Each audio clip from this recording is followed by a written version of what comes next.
Okay, anyone opposed? Motion's carried. We'll move to deputations. Thank you, Mr. Mayor. We have two deputations this evening. The clerk's office will read them out. The first one is with regards to item 11A, the tax rate modernization, and 11B, which is the farm tax ratio. This was sent on behalf of the Kent Federation of Agriculture, and the president is Jay Cunningham. Mayor Caniff and members of council, the Kent Federation of Agriculture wishes to comment on the two reports to council scheduled for Monday, October 5th, 2020. The farm tax ratio and the tax rate modernization reports as presented have significant negative implications for rural Chatham-Kent. It is necessary that both of these reports be deferred until such time as all necessary information is available. Starting with the recommendation to increase the farm tax ratio from 0.22 to 0.25 over a 3-year phase-in. In the report to council, staff identified that residential values have been increasing over the last several years, and raising the farm tax ratio would be a way to avoid a shift of taxes on the residential property class. However, the staff report did not include any impact data from the upcoming assessment cycle, which has been delayed a year due to the COVID-19. Even if residential values in impacts assessment increase significantly, that does not mean there will be a shift of taxes to residents. There are only two factors that impact the property tax burden on a particular property class, like residential or farm. One, how the assessment values for that property class have changed relative to other property classes, which is determined by impact. And two, tax ratio policy, which is determined by council.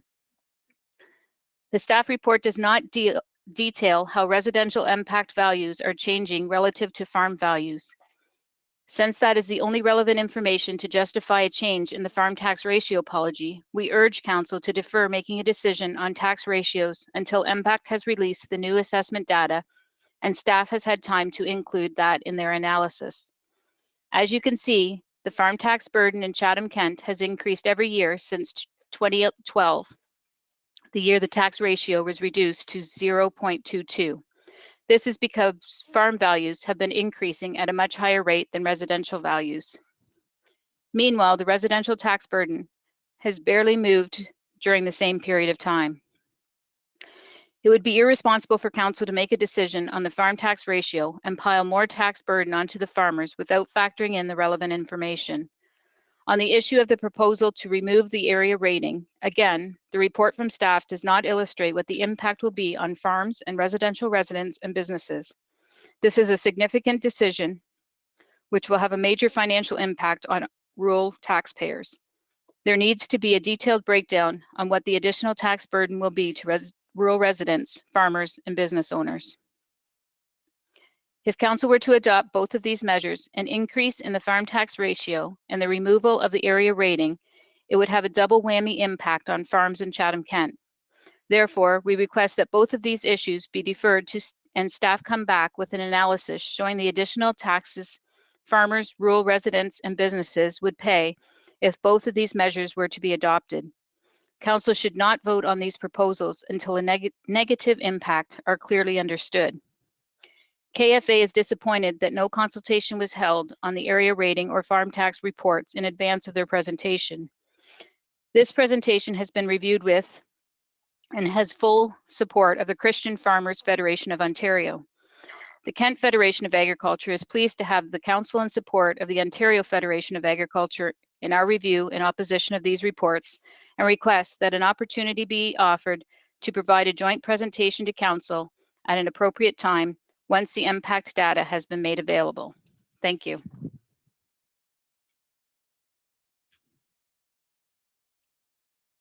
And the second deputation is from Gail Hunt, President and CEO of the Chatham-Kent Chamber of Commerce, and it's in regards to item 11B. Dear Mayor and Council, as the local voice of businesses representing 350 Chatham-Kent businesses of all sectors, we truly appreciate the purpose and the reduction of the farm class tax ratio and the economic benefits of our agricultural sector. Additionally, we recognize the need for a fair tax base that includes commercial and industrial businesses of Chatham-Kent. At a time when COVID-19 pandemic has disadvantaged many businesses, we encourage Council to recognize the importance of implementing a fair tax base to all sectors.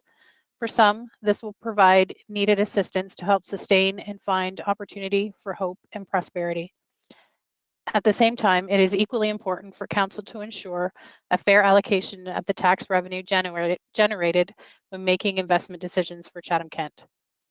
As our Mayor and Council, we are certain that you recognize that a fair tax base may also provide a more competitive field in attracting economic growth to our municipality, which in turn benefits all taxpayers of Chatham-Kent through the added revenues and opportunities. We recognize the challenges put on many at the present time and trust that we are all in this together. Yours in prosperity, Gil Hunt.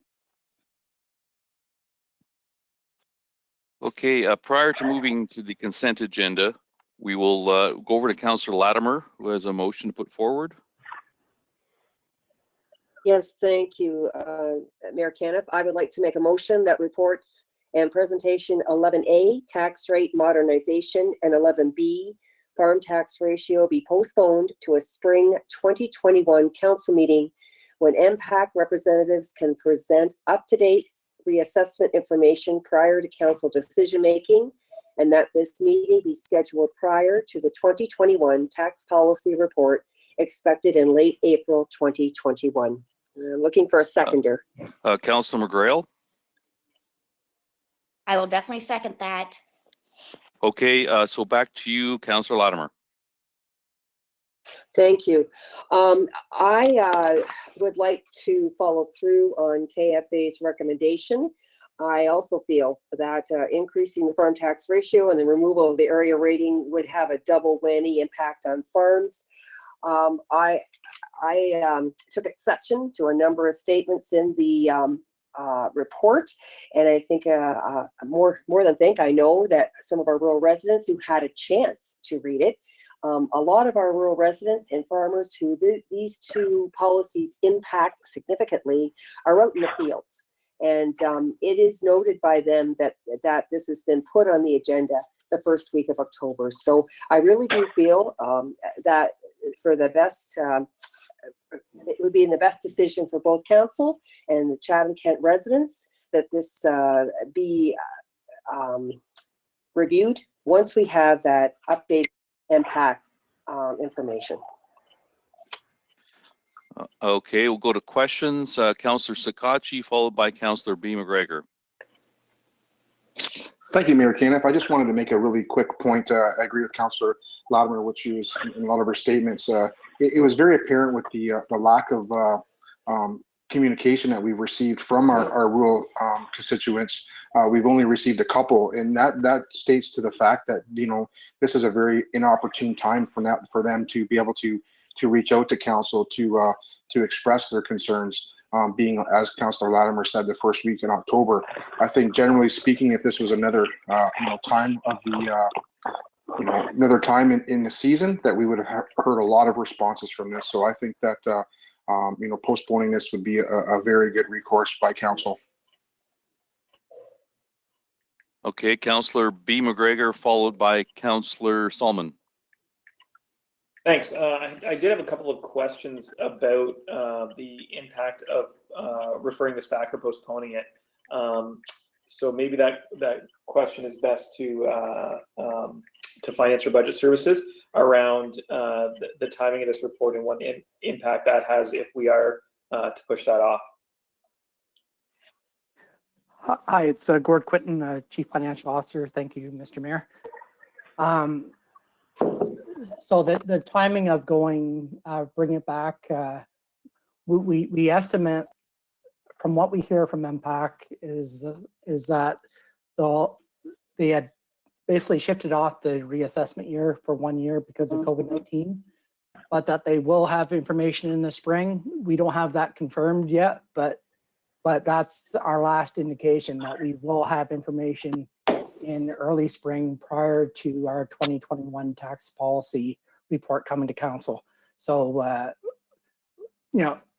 so what we're saying is we are fine with this postponement, but we can't right now confirm that impact data will be available, but it is expected. Thanks. I appreciate that. One of my questions, just regarding the way that this recommendation is worded, I understand the logic and the motivation behind deferring the tax rate modernization, or sorry, the farm tax ratio discussion. I understand why someone would want that postponed until we see those impact results. But I'm not sure why we're tying the tax rate modernization to the impact results as well. So I think there's, I have no problem with those being referred back or deferred, but if the reason is because we want further exploration of tax rate and area rated services and how some of these changes fit into a broader scope of taxation across the community, I think that makes sense. But just waiting to discuss them until impacts out, I think to me doesn't make sense. So, maybe to the mover, I'd be happy to see the timing around the tax rate modernization tied to something else, or I'd like to see those A and B separated.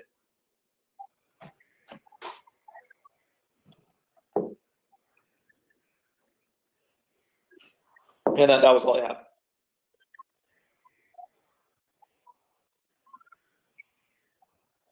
Okay, what we'll do is we will separate 11A and 11B on the deferral questions. Councillor B. McGregor. Okay, Councillor Solomon and then Councillor Harrigan.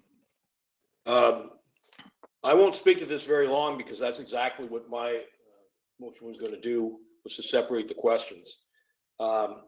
It does make sense to have the impact information if we can have it before we set tax policy, but that's many, many months away. I don't see any connection between the tax rate modernization and impact information. That's just trying to bring us into the 21st century and recognize that it has been changed in the last 20 some odd years since amalgamation. So I'm glad that the questions are going to be divided. If there was really a question of needing some more time with respect to tax rate modernization, then the appropriate time to defer it to is certainly not next spring, but rather either late November or December, early December. So I prefer to deal with it now, but if we're not going to, I think the real answer is to defer it until late November, early December. So if I could ask through your worship, if Mr. Quinton could comment on the question of having the tax rate modernization deferred only until the second meeting in November. Surely most of the crops will be taken off by then, although I do understand from time to time that corn might not be totally off by then on some lands. Mr. Quinton, through your worship. Yeah. Thank you, Mayor Caniff. It's the will of council when you want either of these reports to come back. Well, I don't really think that's the response to your worship. But the question is the impact results necessary to deal with the tax modernization issue? Because they're two. I agree with Councillor McGregor. They are two very separate issues. So through your worship, Mr. Quinton, yeah. Do you need the impact results to deal with the issue of tax rate modernization? I read your report and it didn't seem to have anything to do with impact. Thank you, Mayor Caniff. So no, there is no direct impact. It's equaling how we charge for many of our services that are currently over area rated. The only reason to wait is if you wanted to actually have the knowledge of any shifts in property, whether that's to or from farm to other classes, when that decision on changing the way we area rate is done. The area rating issue is not directly a farm issue. It's urban properties versus rural properties on how some of our charges have been assessed. So it's about our house in the country as well, not directly related to farms. That's right. Thank you, Mr. Quinn. Thank you, Worship. That's what I thought. Is it appropriate then to seek an amendment of the of number A? Councillor Latimer, is this a friendly amendment or I not? doubt. No, it's not. Okay.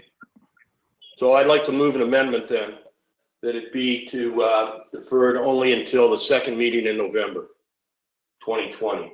That is tax rate modernization. Okay, given that, can I have a seconder for that? Councillor Kirkwood-White? Thank you, Your Worship. I'll second the motion, but I have a question with regard to the fact that we were going to have a presentation tonight. Will that presentation then be postponed to the November meeting? Yes, if we defer this tonight, the 11A and 11B will be deferred and the presentation will be heard when it comes to council. Okay, thank you. Okay, so if It's- we could just, sorry, go ahead. Mayor Caniff, point yes. of order. Could I have clarification? I said it wasn't a friendly amendment, so what happened? I'm not understanding. Thank you. Councillor Latimer, you can make an amendment. So Councillor Solomon made an amendment. His amendment will go first. If it passes, then that will be in place. And if it fails, we go back to the main motion. Thank you very much. Okay, I see hands up. Are they for, we're going to talk right now about 11A, the timing of it. So I see 3 hands up. I see Councillor Thompson and Councillor C. McGregor. Yes, thank you very much, Mr. Mayor. The only point that I would want to make, I think, is as A and B are very much related to each other. I don't know whose microphone's not muted, but anyway, I'll continue. The 2 items are very much related as they impact taxes clearly, and they very much impact the rural tax base. So while it is true that technically the 2 items A and B aren't related, I would argue they very much are, as they have to do with taxation issues first off, and the double whammy that rural payers could potentially face. So I think it makes sense to, if we're going to defer them, to be deferred together to the same time period. Thank you. Councillor C. McGregor. Thank you, and through the mayor, I do support the separation of these and the tax rate modernization coming back in November. I just want to be assured that, and maybe this needs to be added on, maybe it doesn't, that if this passes and it comes back in November, or if it doesn't and it comes back in the spring, that we are at that point of time supplied with a detailed report on how it's actually going to affect the farmers and the rural households.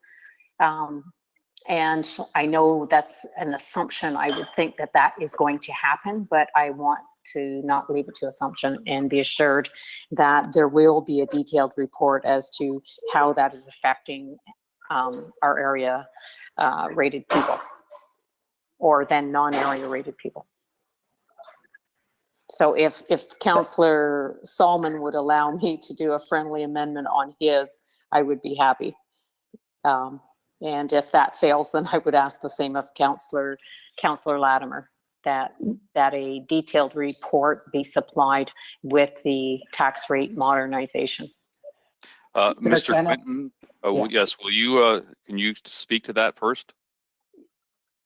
Yes, if there, thank you, Mayor Caniff. We can bring some, a more detailed report with some examples in the various townships of what impact would be on our average farm property, an average residential property in the rural area, and the average residential property in the urban area. So we can bring some more data with the follow-up report if that's what's decided tonight. That's what I'm looking for. Thank you.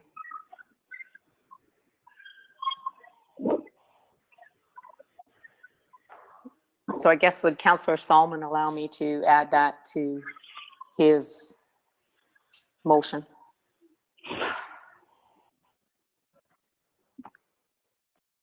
Certainly if you need to, but I think Gord's already undertaken to do that.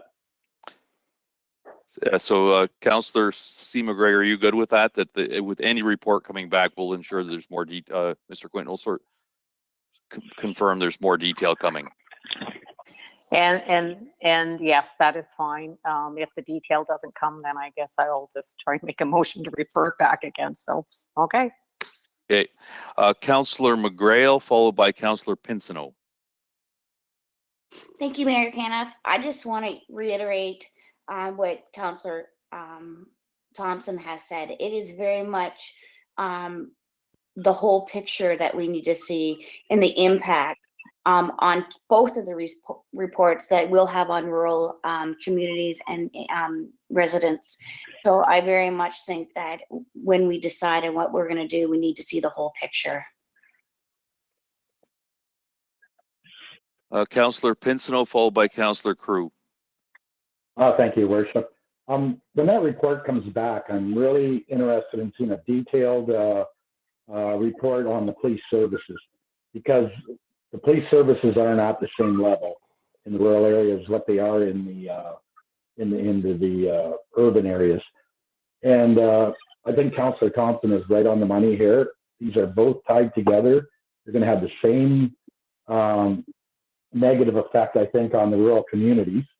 And I think they both need to go and everything looked at the same time and come back at the same time. Councillor Crew. Thank you, Mayor Caniff. I just have one comment. I agree with bringing this back to have it looked at. I was really surprised that we didn't get a lot of emails.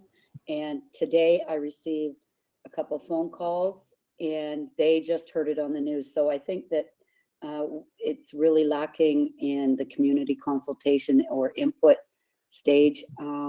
I'd like to see, you just read the report, you know it's going to have a huge impact on our rural communities. Now, the motion that's up here, the amendment is not in there, correct? That Councillor Solomon asked for.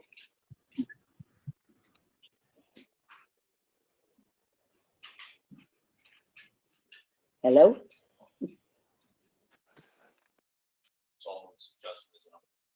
Yes, sorry, Councillor Crew. Sorry, we're doing behind the scenes stuff here.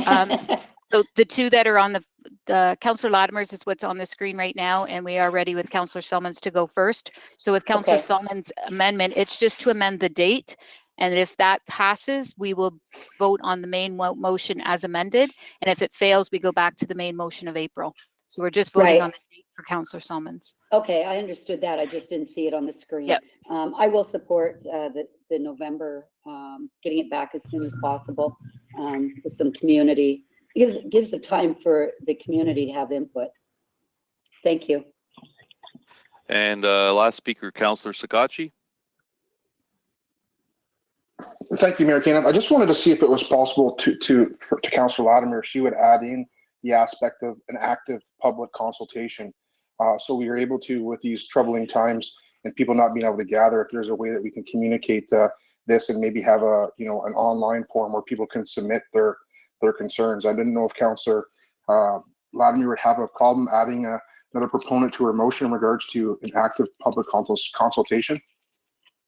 Okay. I have no problem with that. All right, we'll deal with that. We're just dealing with this one right now. As soon as this is voted on, Councillor Scotchy will come back to that and have the adjustment made. Okay. My apologies, Mayor Caniff. Thank you. Okay, with that, we'll put this to vote.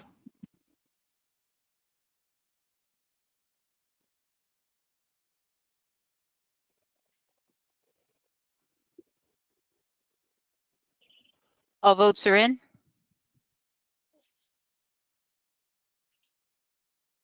Motion passes. So now we'll go back to the main motion and we're going to separate them out. So the first one, 11A, will be as amended. And going back to Councillor Sakashi's comment that Councillor Latimer, you're good with adding in to saying about a consultation process? I have no problem with that, Mayor Caniff. That's fine.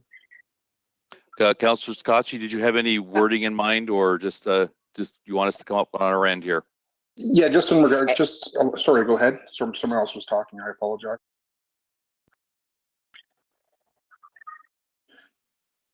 All right, so we just, Mayor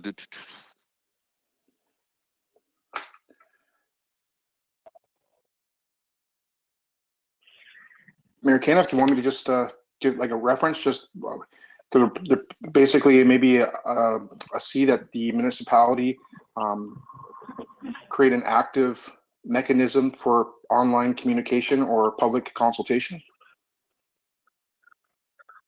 we're just working on our end to get some wording put up Okay, here. thank you, Mayor Caniff. Madam Clerk, can you chime in here?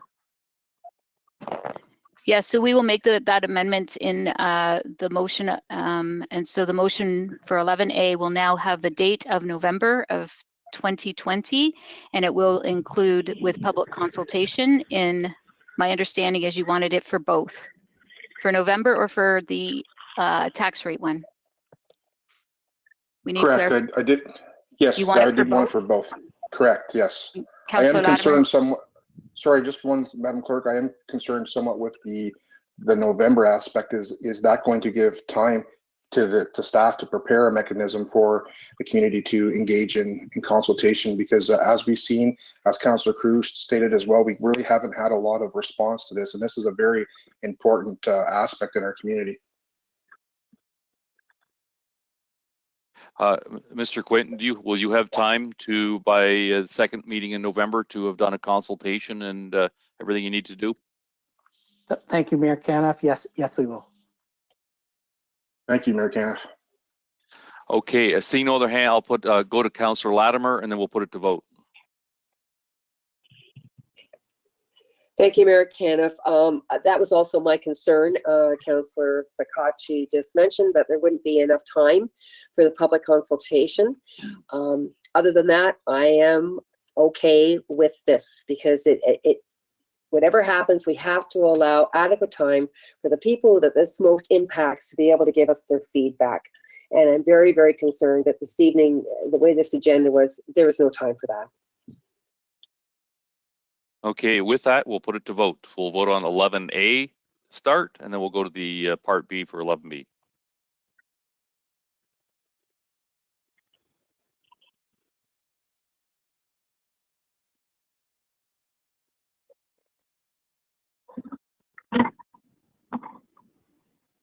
All votes are in. Motion passes. And now 11B.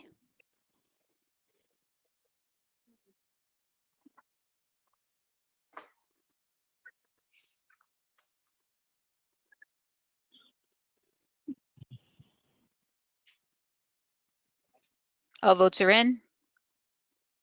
Motion passes. Okay, with that, we'll go to the consent agenda. Madam Clerk.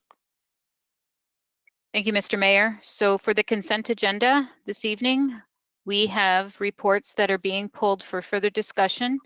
10B, an amended RFP R19-374 Talbot Trail Municipal Class Environmental Assessment Community of Romney. It's been pulled by Councillor Finn, Latimer, and Thompson.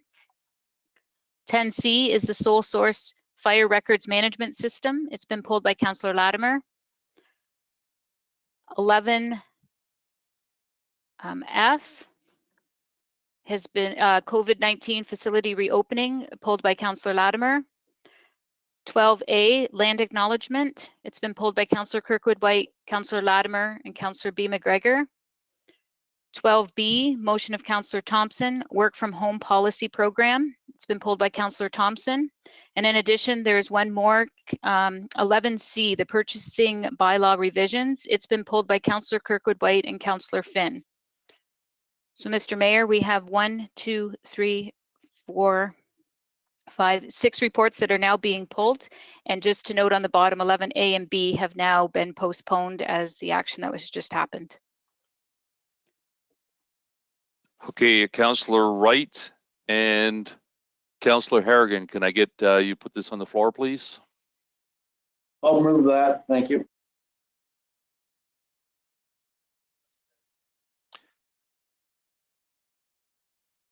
Okay, Councillor Harrigan.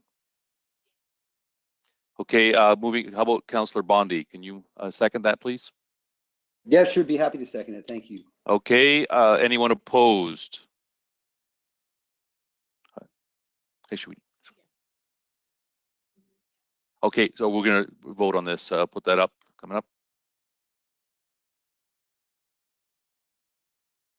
So opposite councillor will be voting on consent agenda for 9A, 9B, 9C, 9D, 9E, 10A, and 11D and E.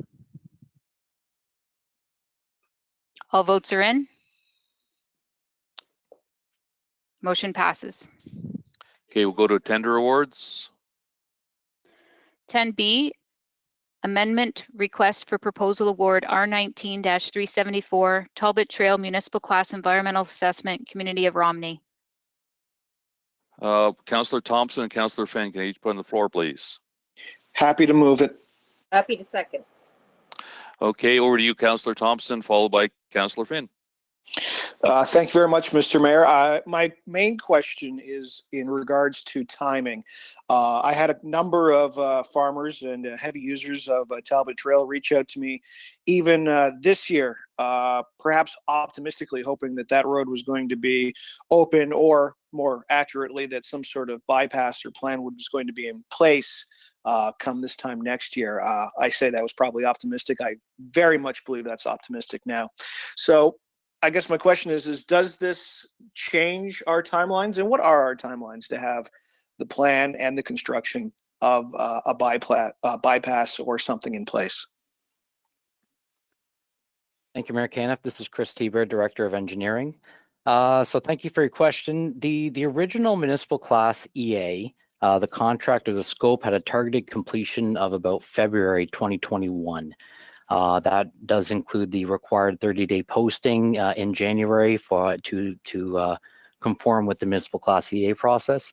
There were some slight delays with the project. COVID introduced a little bit, but with aligning some of the PICs and everything. So they were looking more along March, April for a completion of the project. But now what's being presented tonight with this expanded scope now has a targeted completion date of late summer, early fall.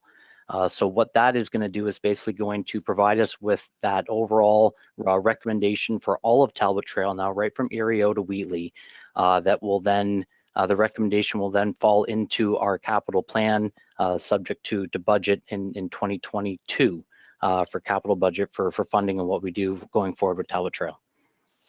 So listening between the lines there a little bit, we wouldn't have any sort of work completed, physical work on the road. I don't mean background work. Obviously, that's a lot of effort, but work on the road, something in place by 2023.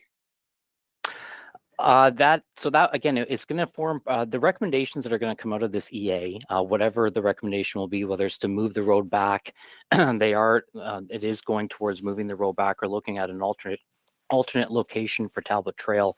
That will be presented and to council by the fall of 2021, and then of course included in the capital plan for 2022.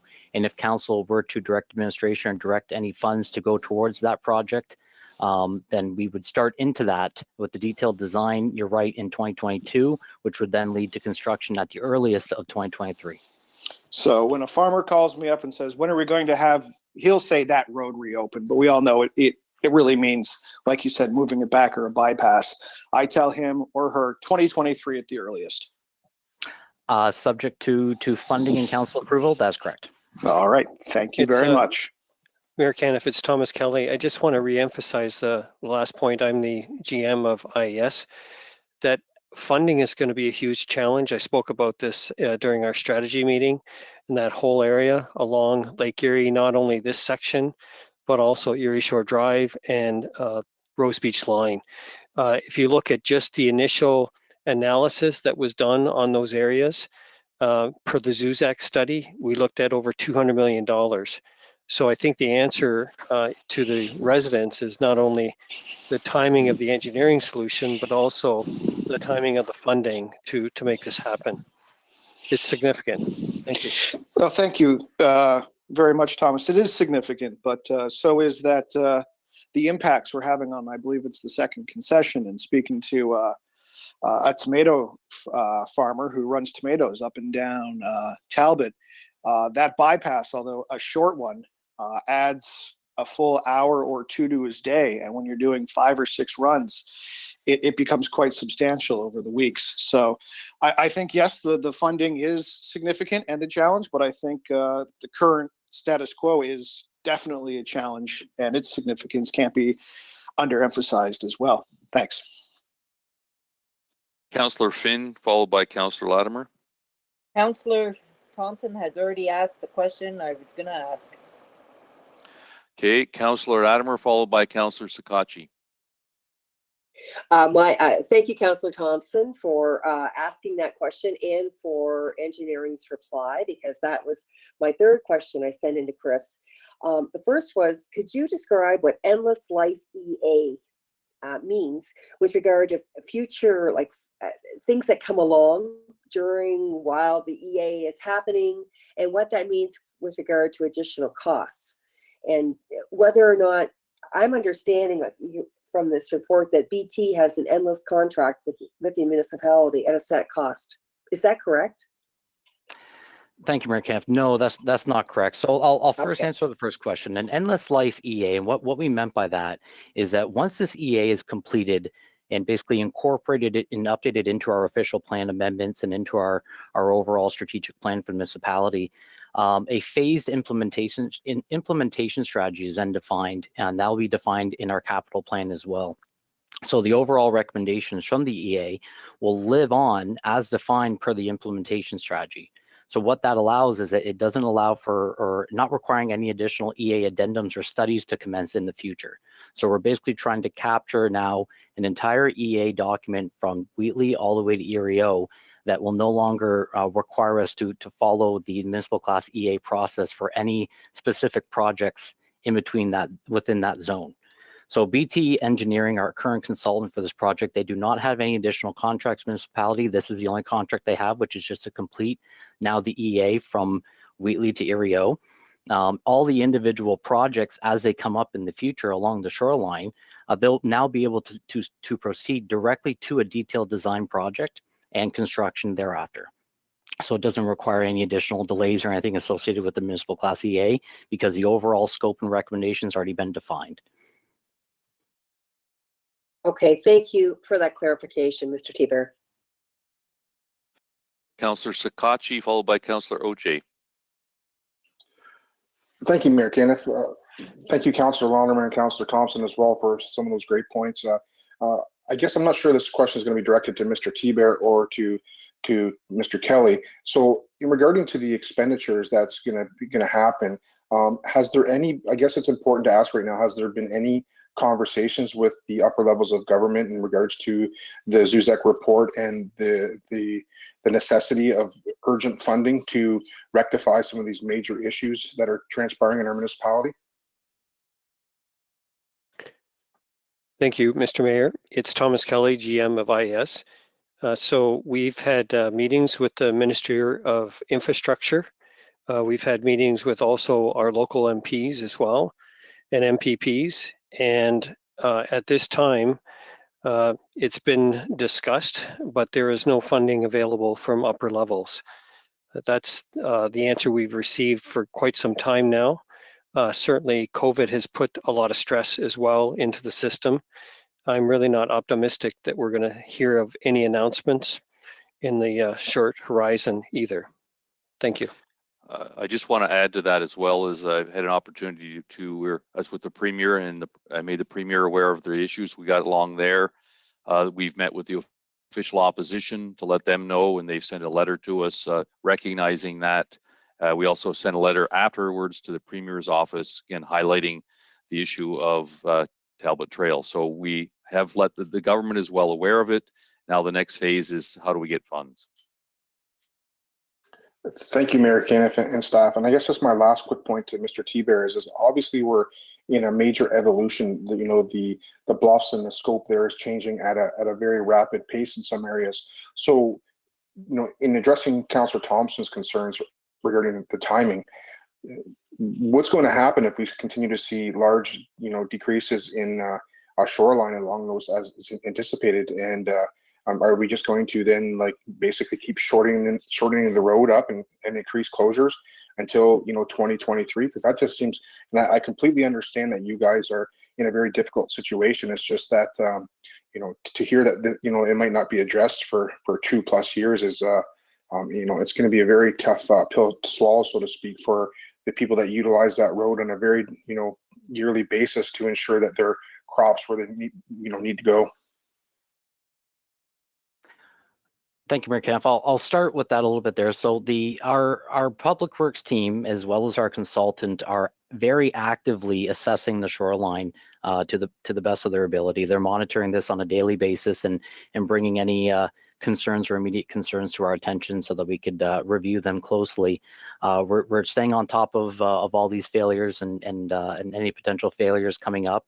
And they will be addressed, of course, under the CA to give us that overall recommendation about how to proceed. But if another failure were to occur anywhere within this zone, or where it does creep onto the road and it does cause any kind of a safety concern to the vehicular traffic on Talbot Trail, we will follow the same process that we did for the Coatsworth location, whereas we will close the road, trying to maintain public safety while we come up with an ultimate solution for this road. Thank you for your comment, Mr. Tiber. Councillor OJ, followed by, Thank you, Your Worship. Through you to Mr. Tiber or Mr. Thomas. Is there, like you said, the first EA would have been out maybe March. Is there a way of upgrading either concession 2, concession or concession 3 between the Stevenson Road and the Coatsworth Road so that we can have a bit of a safer drive for people who are coming from Wheatley to the heading east, or heading from the Blenheim area heading west to Wheatley? And secondly, this is like, as Trevor said, the tomato trucks are now having to go a little bit farther than they did, a fair amount farther if they actually go where they're supposed to go. So would we be able to do one of those roads in a way that it could handle everyday regular traffic, including semis? Thank you. Thank you, Mayor Kempf. Yes, so there obviously is an opportunity to upgrade concession line 2. I believe that was presented back to council at the awarding stage of the RFP. I'm trying to look that up right now, actually. Basically, that road right now is a gravel road, not having the proper width, especially at the intersections of Stevenson and Coatsworth for turning movements for large transport trucks and farm equipment. So the significant costs associated with upgrading that road are more to do with the intersection improvements that are required. And then, of course, ensuring that there's proper base and then putting in the proper asphalt thickness to support the heavy truck traffic. Stevenson and Coatsworth are both adequate for that traffic, as well as the intersections at Talbot Trail for both of those roads as well. So that of course is an option, but it would be council's direction to proceed with that as a project. Thank you. Through you, Your Worship. So will that be an option brought to council?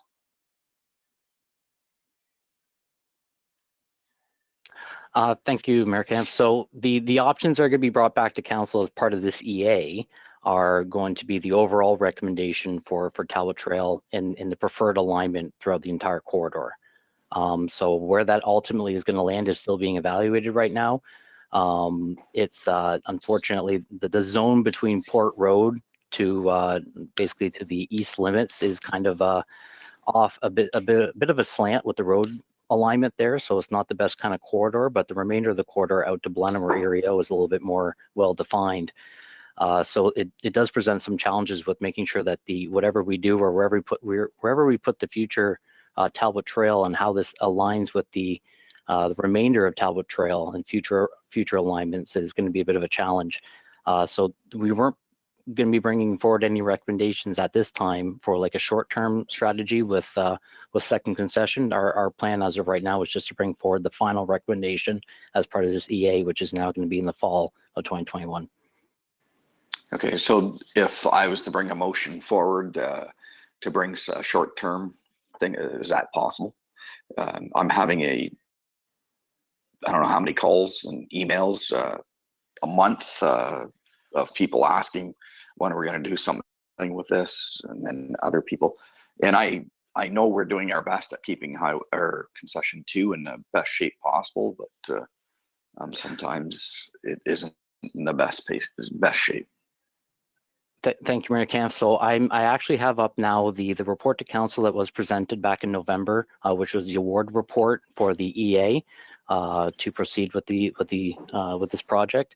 One of the options to consider that was included in the report was the upgrading of concession line 2. And it was identified back in 2019 as a $3.2 million cost associated with upgrading the road from to an adequate surface to accommodate that loading. So that option there was presented just as I think more to answer council's question back in November. It was not formed as a recommendation. It wasn't brought forward at that time as a recommendation. So it would therefore require council to bring it forward again. Thank you, through you, Your Worship. Just this one last question is that the road that you plan on using later on with this when you do this whole environmental assessment and decide? Because I remember seeing the picture of you doing, like, going back to Port Road all the way, taking all back roads and making them into the new Talbot Trail, I guess. Thank you, Mayor Camp. Yeah, so that unfortunately that I don't have the finite answer for that yet, only now because we're looking at the larger scope now and making sure that what we do here ties into the greater plan all the way to Erie-O. The challenge that we have with concession line 2 is that it's on a bit of a diagonal between Coatsworth and Port Road, or Coatsworth and Stevenson. And where it starts off at a good location, where it ends off to the east is getting back closer again to its current alignment of Talbot Trail, which is not preferred. So it's not really the best alignment, unfortunately, for the future plan. But that, again, that hasn't been determined yet. Yeah, and I believe in the picture, actually, where you were looking at, I thought you were looking at concession 3, and then meeting up and going all the way behind, and then meeting up at Port Road again, about a mile and a quarter back of Port. I'll interrupt this. This discussion's kind of got off track a little bit with what we're discussing here. Certainly, that would be something that Mr. Bear could pass on to you as far as information goes. But this is kind of off scope of what about the environmental assessment. Actually, what my original question was, is there a way that we could still have that area done by March, so that we could do that either concession 2 or concession 3? So it really isn't off scope as far as I'm concerned. Okay, Mr. T-Bear, you want to answer that question? Thank you, Mayor Camp. So again, without having the final EA in hand, and what the EA needs to be basically adopted by council or accepted by council in order to basically lock in the corridor, because even concession 3 or concession 2, there will be some land purchasing requirements associated with upgrading this road and fitting it into the preferred alignment. So in order to kind of proceed with that, you need to have the EA there to support that before you proceed with that as a project. So really any upgrade to concession 2 or 3 in its current alignment right now will not likely feed into the overall bigger picture. It'll just be seen as more of a temporary solution. Okay. All right, seeing no other questions, we'll put it to vote.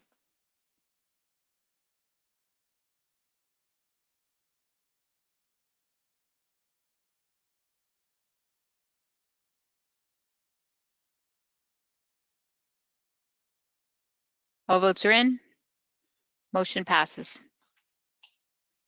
Next item, 10C, sole source fire records management system. Councillor Latimer and Councillor Foss, can I each put on the floor, please? So moved. So seconded. Okay, over to you, Councillor Latimer. Thank you, Mayor Caniff. I was just talking to Chief Case earlier today. I wondered if anyone in the administration brought to the attention of our MPPs that there is no Canadian company that can meet our provincial standards, record and retention standards. I'm just, although I don't disagree with this recommendation, because I actually talked to people in Kitchener and Waterloo, and and they totally backed up Chief Case's business case here. I think it's appalling that we have to send our money out of Canada to meet our own provincial standards. So is there, are we notifying? Do our MPPs know that this is happening?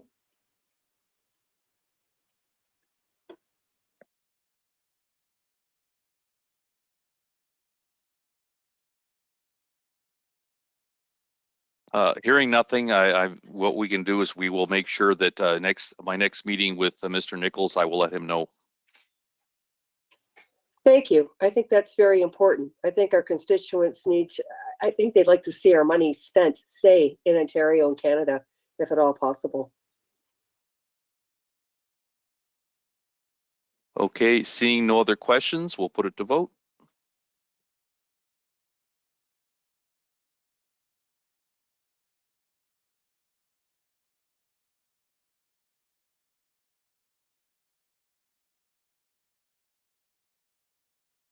All votes are in. Nope, sorry. Don't forget to hit submit.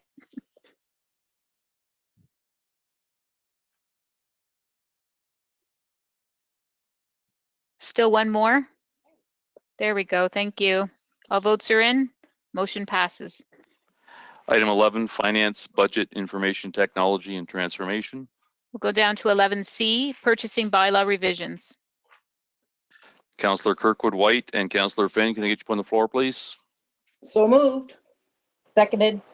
Okay, Councillor Kirkwood White, followed by Councillor Finn. Thank you, Your Worship. While I understand the rationale for the changes in limits, I had a number of questions with regard to the 40-page policy document that was in the council package. And with apologies to my fellow councillors, I do have a number of questions which I had hoped to have answered before tonight's meeting so that I don't have to ask them in open session. So please bear with me. As I said, I understand the rationale for increasing the limits, in some cases double, to eliminate delays in getting jobs done and contracts signed and work being completed. But I have a couple of questions that I would like to ask. The first being, did we compare the changes to this particular policy document that was last updated in 2016 to compare with municipalities who have similar sized budgets? And I don't know whether Matt or Gord or Bruce are going to reply to these questions. Thank you, Mayor Caniff. Matt Torrance, Director of Financial Services, sorry.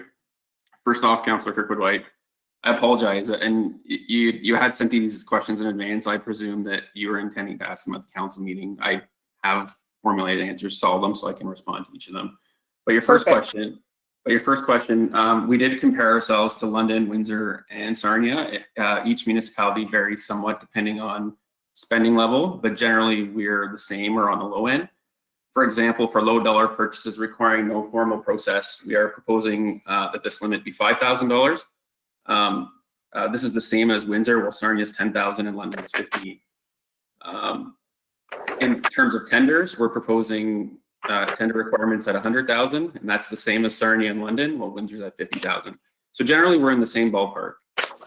Okay, and was there any consultation with the auditor, Deloitte, about the changes that you're recommending? Typically, when you make some changes like this, the auditor's involved.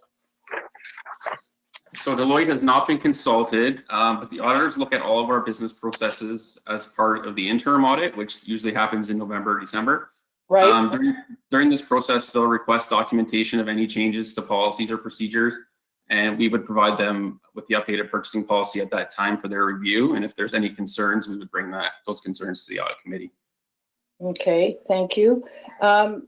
Question regarding number 39. We did have a conversation in our strategic planning session about the need to avoid duplication of services that are currently being provided by local businesses or nonprofits. And I'm wondering whether there would be a possibility of adding a J to number 39 that speaks to that. Just so that we're always aware of the fact that we don't want to compete with service provision that is being currently provided by business or nonprofits. Thank you, Mayor Caniff. In this case, we wouldn't consider this item to be addressed under the purchasing policy. This would be more council directing administration either through the budget process, a staff report, or notice of motion as to what services we should be providing to the community. So we don't believe this is something that should be covered under the purchasing policy. Okay. Item number 81 talks about the municipality having sole discretion. And I just wondered whether municipality was referring to council or someone on staff. Thank you, Mayor Caniff. In this case, the municipality would refer to administration, particularly financial services, through the direction of the purchasing officer. Okay. And number 161 has a sentence that ends in and I'm wondering whether there was something missing. Yeah, thank you, Mayor Caniff. This is just a clerical error. It will be corrected in the bylaw that gets posted. So the 161 will say this bylaw is the responsibility of the purchasing officer and shall be reviewed and amended as required. Okay, perfect. And my last question has to do with Appendix A, exemptions under professional and special services. Would consultation with the Integrity Commissioner on a matter of perhaps conflict of interest be covered under that particular item B under 4? Thank you, Mayor Caniff. I think in this case, there was a bidding process for the Integrity Commissioner, so it's covered under the normal process for an RFP. So there wouldn't be a need for an exemption in that case. Okay, thanks very much. That's it. Yeah. Councillor Finn, did you have any questions?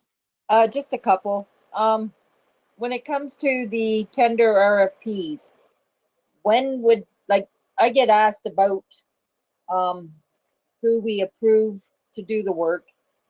When the executive management team and the chief or the CAO approve these, is council made aware during the tender who it's been allotted to if it doesn't go for council approval?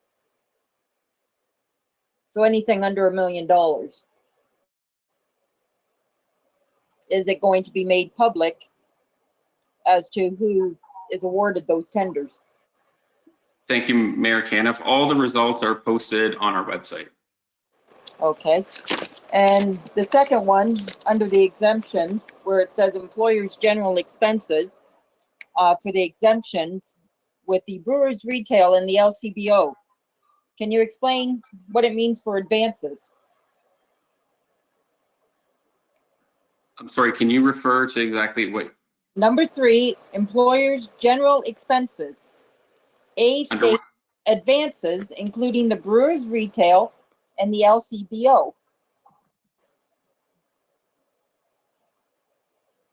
Just give me a second here to find it, please.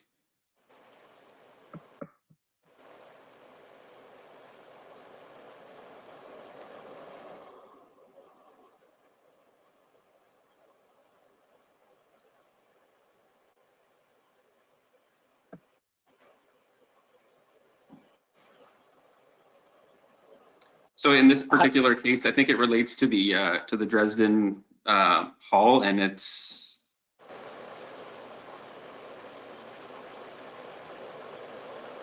Jennifer, we have Jennifer Sherrill, our purchasing officer, on here. She's an expert in this area. Jennifer, can you add something in terms of this requirement? Thank you, Mr. Mayor. Yes, that's intended for the halls that are out for rental. For example, the hall at the Dresden Arena. They serve liquor and at those locations. And Brewers Retail will not invoice the municipality. They have to be paid up front. So therefore, they get a quote of the amount of the purchase that they're going to make. We have to cut that check before the delivery. Okay, thank you.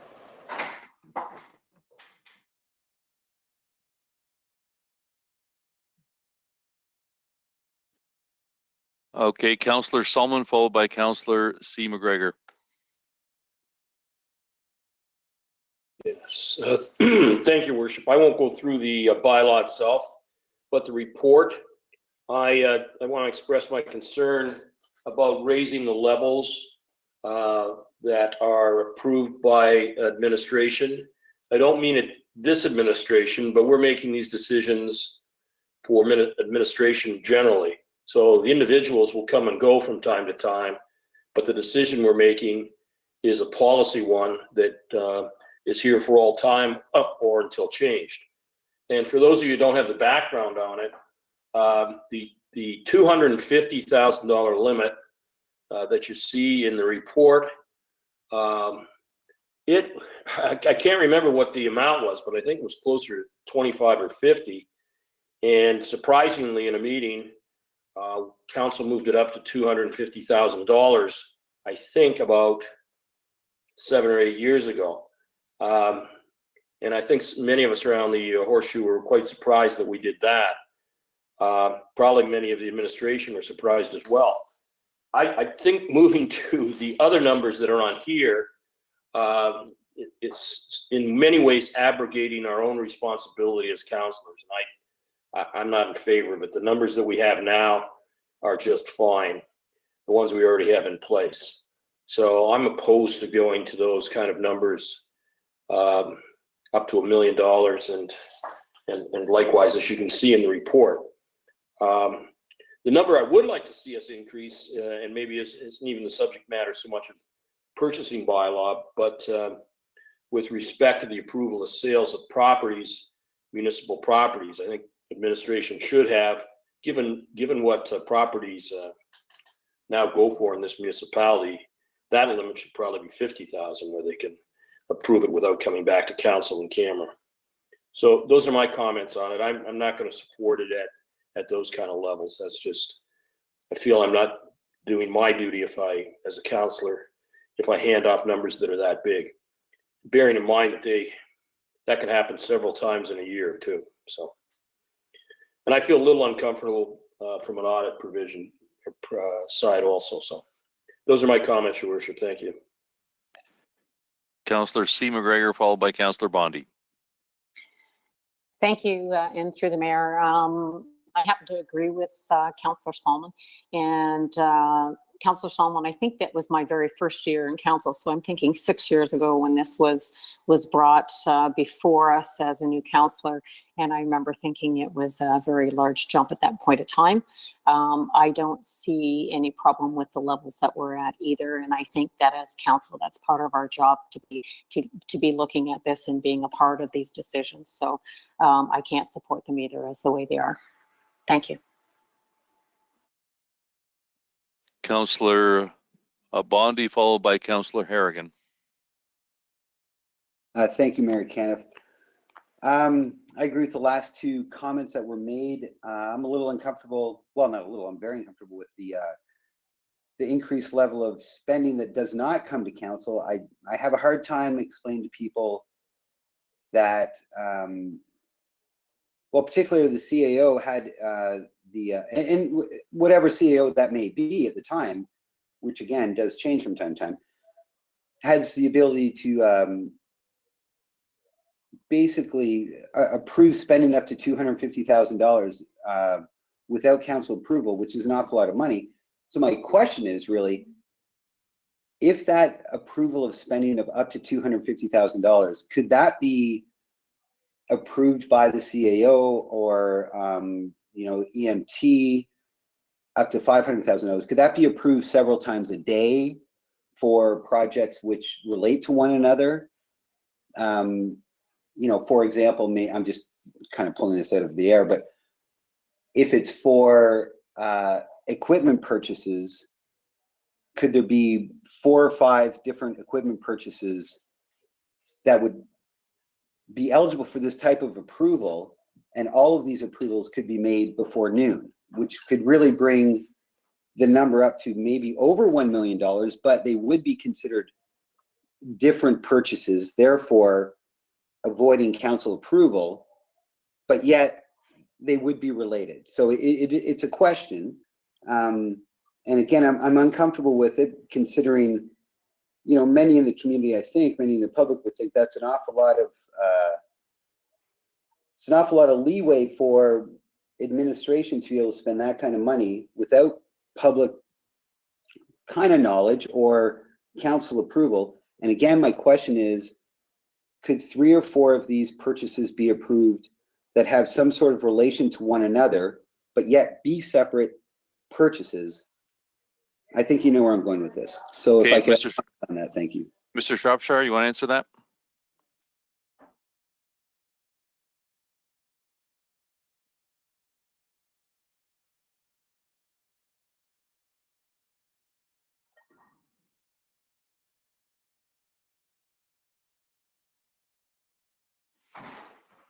Thank you, Your Worship. Just a few opening comments, and then perhaps Mr. Quinton or Matt would like to add on. The concept that this does not go to council, I think needs to be clarified. Council, for all of the purchases that we're talking about, would have a responsibility to review that as part of the budget process. And the only things that get considered under these approval processes are things that have already been approved by council as part of the budget. The other important piece is when you're looking at the report, the approvals that we just talked about with the larger amounts are all subject to a public tender RFP process. So this is a situation where we've got a public process that is open to all bidders. We've gone through and followed the council approved policy for tendering or RFPs. And then we have awarded not awarded, but actually opened the tender documents and rated them so that you're basically, there's an obligation for the municipality, unless there's extraordinary circumstances like someone, provides a bid that's over budget. But as long as it's within the prescribed budget that's been approved by council, we have a responsibility to accept that lowest tender document. So what's being done here is basically, in the 10 years that I've been here, or plus 10 years, I can't think of a single situation where council has not approved a tender document that has gone through the approved process that council has endorsed. So I'm quite happy to have all of the reports coming forward over $250,000 or whatever amount council determines. But it is a public process. We have followed council's directions regarding it, and council does approve all of those fundings as part of the budget process. So this is really just a matter of trying to make sure that council doesn't have to review a documentation that there's really not a whole lot of opportunity to not accept. We find ourselves in a legal situation that is not tenable. So that's the reason for these amounts. There was also a discussion I had with Mr. Quinton about bringing these reports to the audit committee on a more regular basis, so that again there'd be an additional oversight. I'm keen to have that oversight continued, as well as the person that's signing off on some large checks. So whatever council's direction is, I'm happy to accept it, but that's the background. But to suggest that it's not being overseen by council and approved by council, I think would be, that's a little misleading. Thank you, Your Worship. And thank you, Don, and through you, Mayor Caniff. Don, I understand what you're saying, that the RFPs are public, of course they are, but very few people, almost none, pay attention to that. And, when you do say that there's approval by council through budget, there is, but we approve millions and millions of dollars for infrastructure, for instance. Millions and millions of dollars. but yet the approval for individual purchases do not come to council. And I know there's an argument that council doesn't have to get into the weeds, as they say in corporate speak, for these purchases, but I really don't think we're that busy. I think we may have enough time on our hands to take a look at, purchases of, $800,000. That may be something that I believe should come to council, that I understand and I agree with you. And I get that, council did approve that at budget, but we approve a lot of stuff at budget in about 4 or 5 days concerning about $350 million. But, when we're talking about purchases of $800,000, I think maybe council should be involved in that kind of decision making. And again, I'll ask the question again. Is it within the purview of the CEO to make these sort of purchases, maybe several of them at a time, that are related? So the actual number would be above the $1 million. If it's, again, related purchases, if it's equipment buys, fire trucks, for instance, I'm just trying to think of expensive things. Could there be 3 or 4 of these approvals made that are related to one another, and that would actually exceed the $1 million limit that we have now, or that we're voting on tonight? It's kind of a rhetorical question, but if you could just comment on that, Don, I would appreciate that. Thank you. Councillor Bondi, you're absolutely correct. If the purchase policy was approved, conceivably you could have more than $1 million approved in a day, provided it had all gone through the public process for the tendering and we had been following council's approved tendering or RFP policies. That's absolutely correct. Okay, well, thank you, through you, Mayor Kenneth.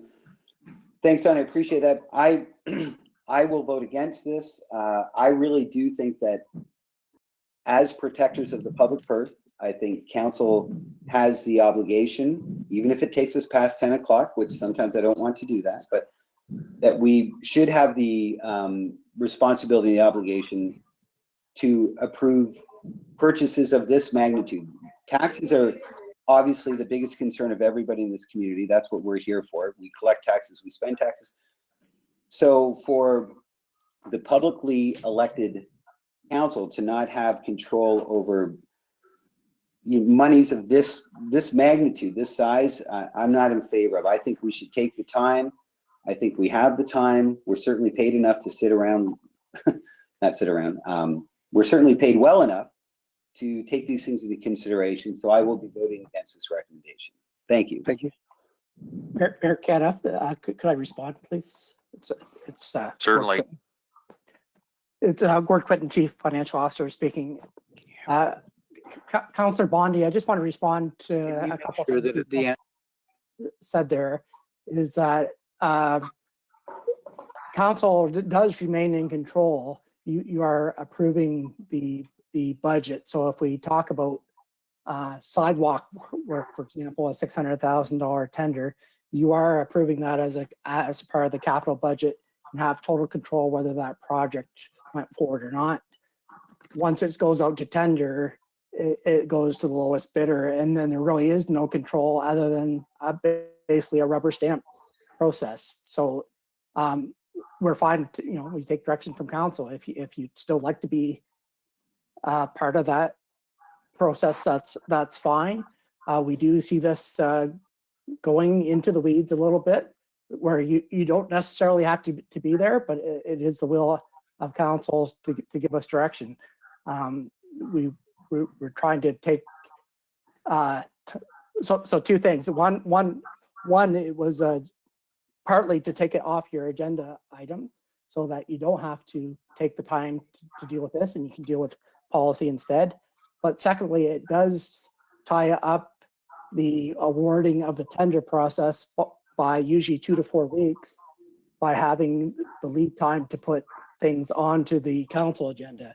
So where staff or the CEO, or depending on the limits, would give approvals immediately after tenders, we now have to write a report and schedule it to the next council meeting, which causes a delay.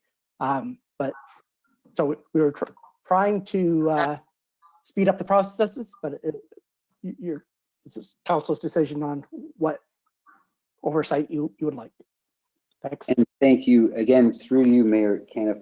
And Gord, thank you very much. I appreciate that. I don't think we should, as council, be approving buying paper clips and, chairs and things like that. But, we're not talking about small change here. We're talking about a lot of money at a time. And I appreciate you trying to minimize the agenda for council, but there's probably better ways to minimize the agenda for council. I just think this is, we're going from, I was a little surprised at the $250,000 maximum for the CAO, and now we're moving that way up. So I think that if we slow down the process of getting projects done like sidewalks, et cetera, which you would reference, by a couple of weeks, maybe a month, that's okay with me. If we can have some sort of at least public acknowledgement and council approval of spending this kind of money, I really think there should be council approval. It's obviously my opinion. I'm probably not going to win this one, but I just wanted to make my comments known that I think, we're giving we're giving a whole lot of leeway, a lot of approval leverage to administration, and I think we're elected to take care of, again, public tax dollars, hard-earned tax dollars. And I feel that council is just moving itself away from being in charge of the most important thing that we do, which is taking care of taxpayers' money. That's our job. That's why we're elected. We're elected to do other things like vote on face masks and stuff, which don't really have a whole lot of financial implications, but primarily we're taking care of a $350 million corporation, and that $350 million bucks comes from guys like me that live in a house that pay taxes. And I think council's just abrogating some responsibility by not taking care of details, and these are not small details. Again, I'm not asking council to approve buying pencils and erasers, but when we're talking $1 million, I think council should be involved in the process. And that's my opinion. But thank you very much, Gord. I appreciate your input. Thank you. Councillor Harrigan, followed by Councillor Thompson. Thank you, Mayor Kenneth, and thank you also to Councillor Solomon for being able to articulate how I personally was feeling about the recommendations put forward to us today. I will also not be supporting these recommendations for a slightly different reason. I very much agree with some of the things Councillor Bondi's saying, but also I want to remind council that anytime a tender or an RFP comes to council as an agenda item, it then is able to be a subject matter for deputation. And that allows our community members to then weigh in how their tax dollars are going to be spent. And sometimes that's on, bridges and infrastructure, but other times that could be on service contracts that we have and other types of tenders. And I think it's very important that the community is able to have the opportunity to provide their written deputation or their 5-minute presentation when council is making those decisions over things over $250,000. So that's why I will not be supporting these recommendations, but I want to express that I appreciate the thought process that was put into this. Thank you. Councillor Thompson. Thank you very much. Most of my comments have been made by Councillors Solomon, Bondi, and Harrigan, especially the last point about deputations. That was something that I wanted to mention, that while the RFPs are open and public, it's not actively before the public, not like a council meeting is. So I certainly can't support these changes within the report, the recommendations. I understand and I agree that things need to move as inflation moves up, but these dollar levels vastly outstrip the levels of inflation we've seen over the past even 10 years. So I can't support it. I won't support it. I think it is very much our job to discuss these things, if for no other reason that is the time that the public gets to see it when it hits the council agenda. I know it's public before, but not to that level. So again, I agree with Councillors Harrigan, Solomon, and Bondi. Thank you. Okay, with that, I've heard a lot of discussion with the upper limits, and I'm hearing here that we're going to turn down everything, and that includes the moving from 2,500 to 5,000, those type of things. So that's Mr. Shropshire, do you want to comment on that piece of things? Thank you, Worship. Appreciate all of the comments council's made tonight, and also that there needs to be a much lower limit for council to be involved. From what I've heard today, I'm wondering whether council could actually identify what limit they would want to have an issue come before council. I heard a couple of people speak about $250,000. I would ask if that's council's direction or wishes that we just change or recommend an amendment to the report to identify that any tender document or RFP or service allocation over, say, $250,000 would be then directed to council. And that provides the clarity that we have, but it also captures the where council is feeling comfortable. So what I'm going to toss out is that maybe we send the report back and have them modify it based on our discussion, because I didn't hear anything about the smaller amounts, and I heard that we didn't want to monitor paper clips and all those other things, but to throw out the whole report based on the upper limits. Is anyone interested in doing that, or just we want to just say no to all changes? Just a few quick thoughts here then. Councillor B. McGregor? I'd be comfortable moving to refer this back to administration to make modifications to the upper rows on that table. Councillor Sakachi? If that is a second? If that is a motion by Councillor McGregor, I second that, Mayor Caniff. Okay, is there anyone else that wants to comment on that motion? Mr. Mayor, my hand is up. I would like to make a comment. Certainly. Yes, thank you very much, Councillor Thompson here. To be honest, I was very much in favor of status quo, truth be told. I do have some concerns that Councillor Bondi made mention to in regards to potentially piecemealing out related items to come in underneath limits per se. And I'm not saying anybody on this administration has or would, but there could be an enterprising individual down the line that could circumvent with higher limits. So I would very much be in favor of leaving the status quo or potentially tying it to the rate of inflation. We do that with a lot of items. Actually, we tie to the rate of inflation, and I would be comfortable with that. But truth be told, status quo would be my first choice. Thank you. Councillor Harrigan? Again, I'm not sure if we're going to move this tonight or not, but for me personally, I am comfortable with everything in the chart, less the information in the tender RFP row. So if that's some feedback that Tiff may want to take back, I think leaving the tender RFPs to the status quo is fine. Personally, I think if it saves somebody, 10 minutes or searching for an email to find something that's $2,600 instead of $2,500 at the employee management level, then that's fine with me. Okay, yes, Councillor C. McGregor, comment on the deferring this back to lower limits.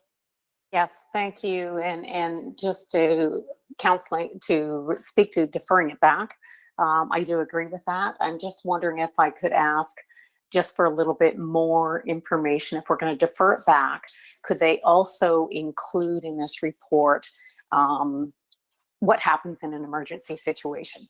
So we've dealt with emergencies between Lake Erie issues, Erio, and different water levels within the community. So I would like them to address some limits for emergency situations, if possible.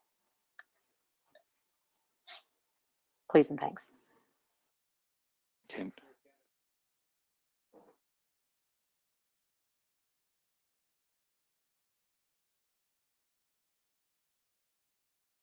Thank you, Your Worship. We currently have limits for the emergency.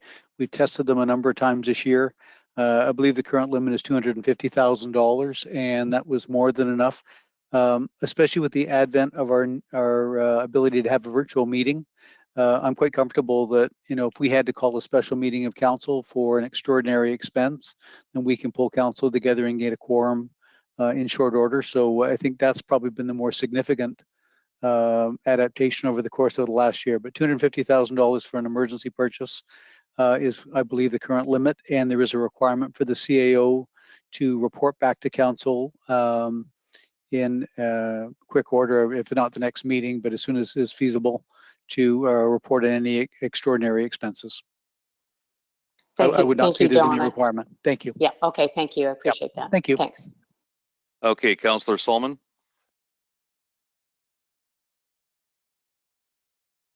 Since it appears that we're going to refer this back, I think it's important that administration hear the full part of the discussion.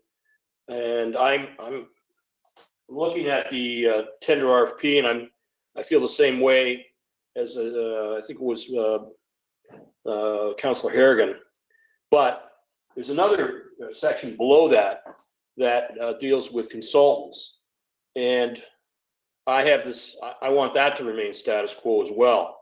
And the reason is that, and it goes back quite some time. There were issues with hiring consultants quite some time ago. And I don't want to get into that again. I think we set some decent parameters, and I think we should stick to those. I can even remember the audit committee having to look at some of these things, and I don't really care to do that again. But if we keep the status quo on the consultants, I think we can avoid that. That's my only case. All right. Seeing no other questions. Okay. Seeing no other questions, we'll put this to vote.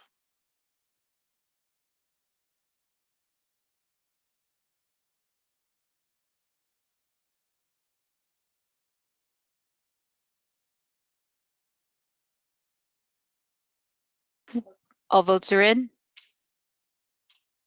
Motion passes to refer back to administration to make modifications on the levels of approval. Next item is 11F, COVID-19 facility reopening. Councillor Latimer and Councillor C. McGregor, can I get you put on the floor, please? Happy to. I would I would move this, but I would like to add an amendment to it.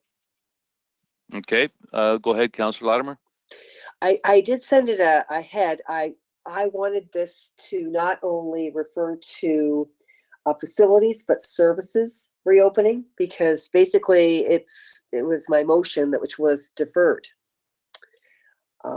So I just felt that in the first, number one, the executive management team continued to reopen public facilities and services where possible. And number two, the last line, otherwise make the facility and services unviable. And number three would take care of us considering funding for 2021 and to have the funds to keep the facilities and services open until the pandemic ends, and possibly asking for a variance report, but that would help us. So the variance report be provided to council prior to the 2021 budget deliberations. Councillor C. McGregor, are you good with these modifications? Yes, I'm okay. Okay, Councillor Latimer, have anything else to add? Nope, that's fine. Any other questions? Councillor Solomon. Thank you, Worship. Asked through you to administration, at our last meeting, I thought there was a motion that was to return all services to the pre-COVID budget levels. Could someone refresh my memory on that and what became of that motion? Hi, Gord Quinton, Chief Financial Officer. So the the September 14th meeting, there was a motion to return Arena specifically back to previous service levels. The motion that was discussed at the last meeting at length eventually was a motion to refer it to this meeting for a report to come. So there was no decisions at the last meeting on the other services and facilities. It was asked that this report that you see tonight come back. Okay, through your worship to Mr. Quinton, if this motion passes, what is the administration going to do with respect to the service levels? Will you be trying to return to the pre-budgeted, pre-COVID budget service levels if this passes? Thank you, Mayor Caniff. So a couple things there. We have our pre-COVID budget, but as you know, with many of delivering services or through our facilities during COVID-19, there is greatly increased costs and often a great loss in user fee revenue as well. So what we're saying is, if it makes sense, if there is a community demand, we'll fund that extra losses or loss of revenues from the Safe Restart funding and reopen those facilities if there's a demonstrated community demand and if it's allowed to happen under the COVID-19 public health restrictions. So, if it was a service that could not be provided with safe distancing or something like that, we still would not proceed. But otherwise, we will proceed as we can. And I believe there was a press release today, I believe, about the Blenheim pool opening, for example, with lane swims to a capacity where they safely can run some pool operations, but perhaps not return to providing programming like they did in the past until after the COVID restrictions are gone. Okay, so my concern is this: we can decide as a municipality we're going to reopen some things, and something can change provincially, and then we have to shut down again. That's one of the concerns I have. The second is, you said if there's community demand. Well, simply because there's community demand, that doesn't mean that it's a cost-effective decision. Don't think that you necessarily, I don't know how you judge community demand, right? If there is an active group who wants something, is that community demand? Or does it go throughout the whole community? If when a group is active in a small area or a small interest group, are you going to then open in all of Chatham-Kent a certain activity? Now, I can't picture what it is right now. Arenas was probably a good example in the past.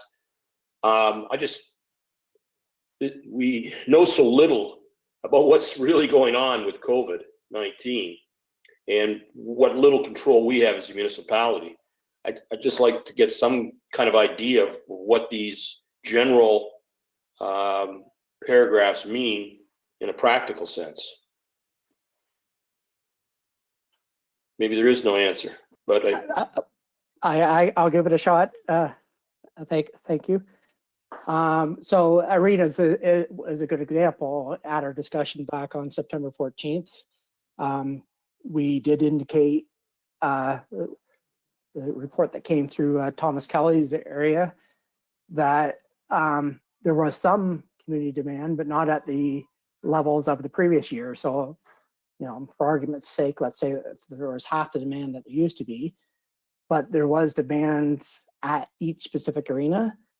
Council for that service did decide no matter what the costs or our lost revenues, open the arenas for 2020 and cover those losses from the 2020 Safe Restart funding. The issue, so I'm really not that worried about 2020 operations, as there has been a provincial and federal announcements to provide us funding to cover our 2020 losses. Where the rubber hits the road, I think, is starting January 1st, 2021. You haven't approved a budget at that point. It'll be into February likely before council approves a budget.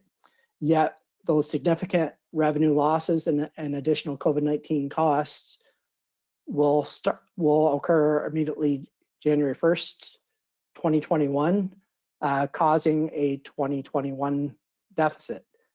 Now, we all can hope that the province and the federal government will also come through with another phase of Safe Restart funding for 2021 to help us out. But otherwise, a 2021 deficit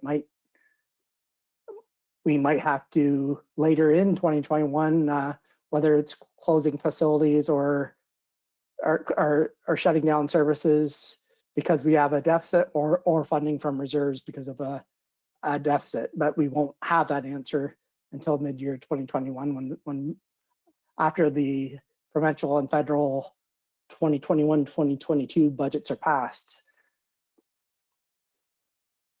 Your Worship, thank you, and thank you, Mr. Quinton. It wasn't an easy question, and it was a thoughtful answer. And it's really like so many of the questions we ask under COVID-19. It's a educated guess about what we're going to have to do as we proceed through this. Once you open an arena in the fall, I think it unlikely that just because the calendar year changes that you're going to do anything except keep it open unless otherwise ordered by the province. So anyway, thank you for the thoughtful answer. Okay, seeing no other questions, we'll put it to vote.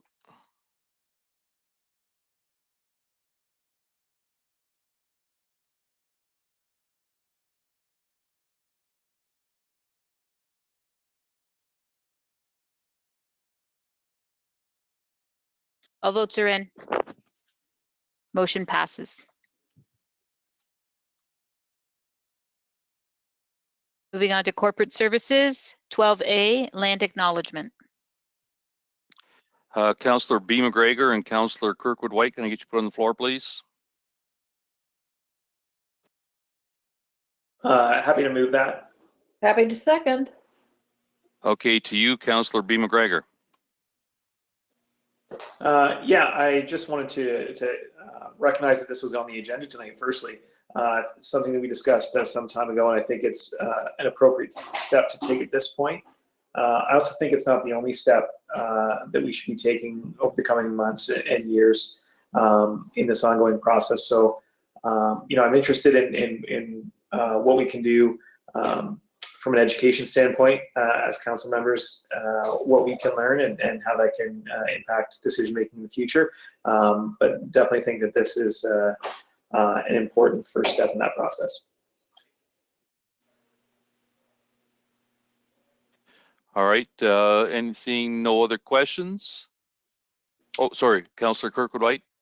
Thank you, Your Worship. I did have an amendment that I have proposed that the clerk should have.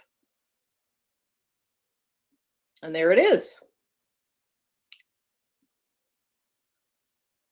So the amendment reads, and further that a concerted effort be made on the part of municipal council to familiarize itself with the 10 principles of reconciliation, the 94 calls to action, and the 46 articles of the United Nations Declaration of the Rights of Indigenous Peoples by acquiring copies of the document from the National Center for Truth and Reconciliation.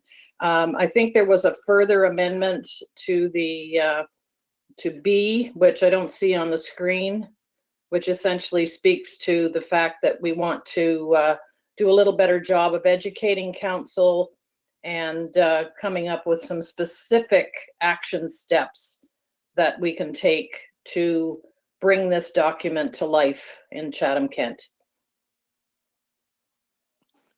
Councillor B. McGregor, you want to second that? Yes, thanks. Okay, Councillor Latimer. Thank you through the mayor. I fully support the amendment to the land acknowledgement. I'm so pleased to see it finally coming forward. And the fact that Councillor Kirkwood-White and Brock McGregor, agree and see the need for ongoing education for both council and other members of our community. I did have a question. In your investigation, I was actually surprised to see that the land acknowledgement did not include the Métis people. And I do see here that you contacted Donna Greer, the president of the Métis Nation. Most of the land acknowledgements that I am familiar with include or state that the Métis people are part of this acknowledgement. I don't know who would take that. Maybe Judy, were you the one who did the investigation? Thank you, Mr. Mayor. Councillor Latimer, it's Kathy Hoffman, General Manager of Corporate Services. So the clerk's office did reach out to the Métis group. We did not receive a response as of the time of receiving this information for council. So that's something we can continue to pursue and look to get their input as well as we continue to evolve this process. Thank you. I think that would be a very responsible action, because I'd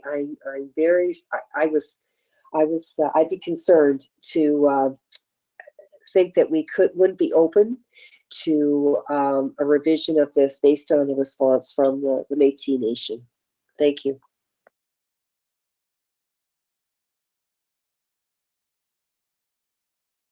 Councillor Hall.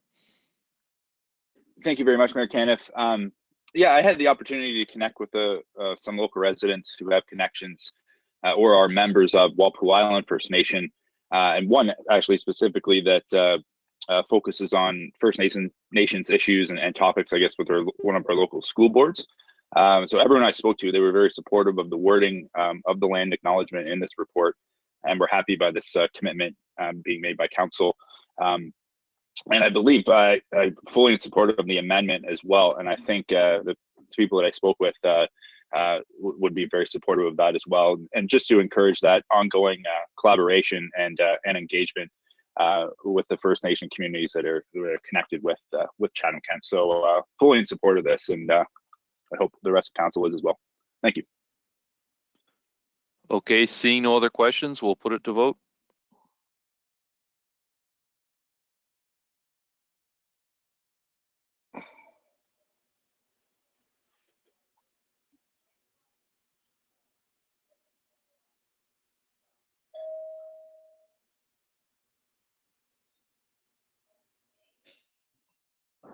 One more.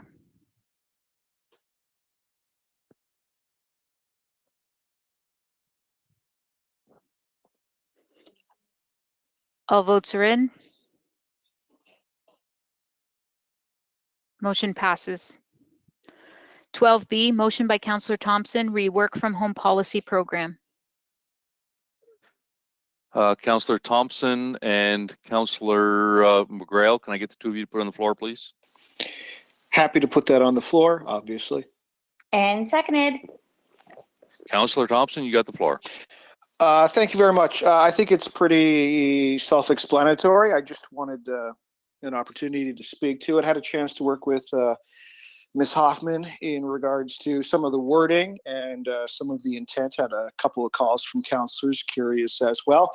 It's really just about reinforcing and kind of giving staff council's backing on their move to look at potentially shifting some jobs and some roles to a work from home situation. Obviously, it won't work for every role and it won't work for every person. But I know councillors, well, we all work from home and think we do a fairly good job at it. I think there's a lot of roles that could potentially move in that direction. And as we continue to make investments into high-speed internet. And we continue to tout Chatham-Kent as a great place to live and work remotely. I think it behooves us to be at the forefront of that. It also assists us with some of the, I guess, how would I put it, over capacity areas like in the Civic Center. I know we've had conversations in regards to that in the past, as well as maybe the PABC and other areas too. So hoping for your support tonight, and really not too much else to say on this matter. Thank you. Seeing no questions, we'll put it to vote.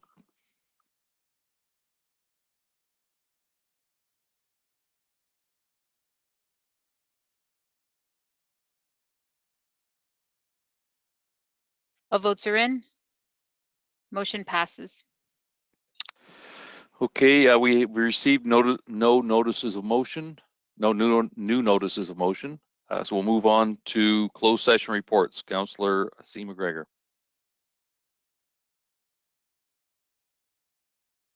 Thank you, and through the mayor. And I'm sorry, I've got to get over to, didn't click up quite as easily as I thought, but I'll be right there. Okay, so the closed session report for this evening. Council members, this is the report for October 5th. Council directed administration on proposed disposition of land by the municipality with regard to real estate transaction, Bloomfield Business Park, Section 2392C, Municipal Act 2001. Labor relations or employee negotiation with regard to negotiation authority for ONA, Riverview Gardens, ONA Public Health, CKPFFA, QP, Unit 12.1, 12.2, 12.3, and non-union sections 2392D of the Municipal Act 2001. Council also received information on personal matters about identifiable individuals, advice that is subject to solicitor-client privilege, and a position plan, procedure, criteria, or instruction to be applied to any negotiation carried on or to be carried on by or on behalf of the municipality with regard to insurance contracts and brokerage coverage. Section 239, 2B, F, and K, the Municipal Act 2001. And we heard proposed acquisition of land by the municipality and advice that is subject to solicitor-client privilege, including communication necessary for that purpose with regard to Kyle Trail South Extension, Section 2392C and F of the Municipal Act 2001. Extension Section 2392C and F. Oops, sorry. And this read during the council meeting tonight, in tonight's meeting. So I would move such. Councillor Crew, will you second that? Seconded.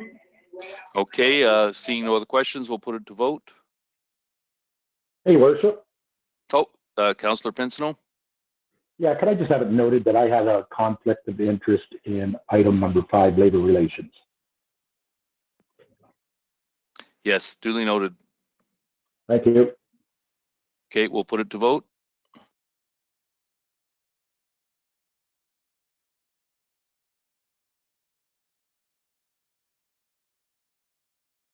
All votes are in. Motion passes. Okay, communication items. Councillor Latimer has asked that we pull item D and E. So if can I get Councillor Oche and Councillor B. McGregor to put the motion on the floor, please? So moved. Seconded. Anyone opposed? Carried. Okay. Councillor Latimer, over to you. Thank you, through the mayor. I just wanted to bring or ask about communication item or correspondence item D. Michael Rest, Chair, Justices of the Peace Appointments Advisory Committee.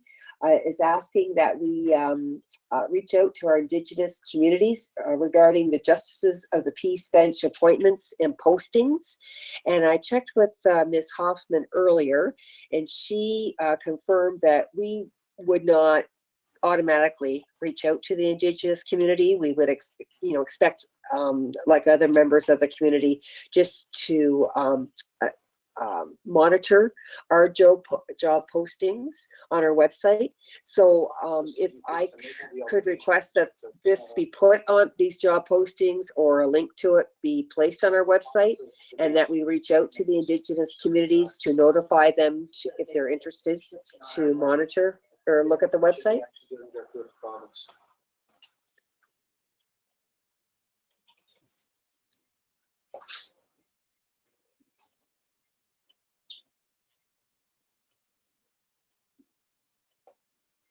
Your worship, is Don Shropshire speaking. We're happy to share the correspondence, but as with most provincial notices, you would expect that the province of Ontario would actually send the information directly to our Indigenous communities, as they've already got an existing relationship with those groups. But we can certainly make sure that our local communities are aware of this posting. Thank you. Thank you, Mr. Shropshire. And Item E. Yep. Thank you, Mayor. I just wanted to ask our engineering team, especially since we were talking about this funding or lack of funding issue earlier on this evening, Minister Yakubuski's letter here, dated September the 11th, regarding erosion impacts and infrastructure in communities. He's busy listing all the available financial assistance to combat high water, flooding, and erosion. However, all of this funding, available funding, is very limited. And I'm wondering if we're responding clearly and frankly to Minister Yakubuski, stating that the information and the funding available is not particularly helpful to our municipality, and why, and whether we could do that with a copy to our MPPs, Rick Nichols and Monty McNaughton. I think it's important that we continually remind our members of parliament in the provincial level that we have homeowners here, as Councillor Sakachi and Councillor Thompson very clearly stated. That's great. We're not going to do anything till 2023. Well, what are we supposed to do until then? And we don't have the ability to implement any mitigation measures. So I think it is important that we continue to advocate strenuously for our need for this funding for these particular high water, flooding, and erosion issues. Yes, we've had correspondence with the office, and we've certainly drilling that point home, and we will continue to do that, Councillor Latimer. Thank you. Councillor Latimer and Councillor McGrail, can I get you to put these other two items on the floor? So moved. Seconded. Anyone opposed? Hearing none. Carried. Non-agenda business. Councillor Thompson and Councillor C. McGregor. Thank you very much. I believe I'd sent a little comment in earlier. I was hoping April was here. I'm getting a lot of questions in regards to Halloween, and if we have, or if the province has any official guidelines surrounding Halloween. One of the concerned residents who's very upset had heard rumors that Chatham-Kent was canceling Halloween, and it's a trying time, obviously, 2020. And I was just curious. I didn't know what to tell them, so I said I'd bring it up now. Through you, Mayor Caniff. Thank you, Councillor Thompson. It's April Redike, General Manager, Community Human Services. We have no direction as of today from the province regarding recommendations for Halloween. What I will share is that on Friday, they did share with us that they are working at the provincial level to provide guidance this week in terms of Thanksgiving, Halloween, and Remembrance Day. So as soon as we have that update, we will get that out to council and the community Barring not receiving anything, I will have some further discussions with Dr. Colby if he wishes to provide any other recommendations. But I trust that we will hear from the province within the next day or two regarding all three of those very important holidays or celebrations within our community. Thank you. Councillor C. McGregor, followed by Councillor Sakachi. Thank you, and through the mayor. And my question actually would go to Jeff Bray, and I sent him a message earlier, and it's in regards to the opening of our arenas. I've had a number of people reach out to me that have children in both the Dresden and the Wallaceburg arena, which seem to, at least apparent to them, have different regulations going on. I think through an explanation I received from Jeff earlier today, that it might be a matter of timing when the arenas are opening. But I would ask that maybe he could explain possibly the different regulations that are in place, or the ones that will eventually become in place for parents entering the arena with their children. And most of the concerns are with the Minor Hockey Association, with the younger groups of players in the very beginning ones, so 4, 5, 6. And in Wallaceburg, they are requested to go in without parents this week, where in Dresden, parents actually have a section in a seating and regulated area to go into. So I'm not sure what's going on in all the arenas, but I think that it might be a matter of timing when they're opening. So I just ask that maybe Jeff Bray explain what's going on right now with the arenas and the hockey or maybe even ice skating programs, and how the arenas are opening up. Mr. Mayor, it's Thomas Kelly. I can speak on this point. The process that we're using is one that we are certainly working very closely with our public health team, getting their guidance as we go through this to ensure that it's a very safe experience for all. And we're trying to do this in a very slow manner to ensure that, call it different phases. And phase 1 is that we just simply, and both, by the way, Dresden, Tilbury, and Blenheim all started this way, where we have one-way flow for everyone, limited use of the change rooms. And certainly in the beginning, parents were not allowed to stay at the arena and watch their children. And it's just trying to manage the volume of people. So why you see a difference in Dresden is because they're essentially 2 or 3 weeks ahead of everyone else because they open sooner. So the intent is to follow the same model on all of our arenas, where we have best practices of sign-in sheets, tracing, and then one-way flow, meaning that you go in one entrance and you exit out of a different one. It's our intention that the model you see in Dresden will end up in Wallaceburg as well. We just want a little time to ensure that, first of all, everybody understands it, staff understand it, it's a very safe environment. So we're trying to limit the numbers of people that are there. If things go well in Wallaceburg, we would expect within about a week's time that we would be expanding that. And you will see places for parents to sit in the arena, and it will only be for one parent though. And I would say that compared to other municipalities, we have gone one step above. There are still some that do not allow parents into the facility. We're trying to work very closely with the parents, but that's the process we're following. One of, call it a slow opening, just trying to limit the numbers. Let's get that under our belt, let there be the understanding, and then we go to the next phase. So what you see in Dresden is exactly what Wallaceburg will end up with in about 1 week's time, assuming all goes well. Thank you. Thank you, Mr. Kelly. And if I could just comment back on that, and I'm glad to hear that things will eventually get there. I think there's some confusion out there and some misunderstanding. Maybe not. So maybe it's not even misunderstanding. maybe in Dresden, the older kids started first. I think the challenge is in Wallaceburg has a younger entry program for minor hockey than even Dresden has. And I think it's only by a year or two, but it's very hard for parents to have a 4-year-old geared up in his equipment and let him off at the door without a parent to go in along with the child. Even if it's only for a week, it's a very difficult starting for a hockey season.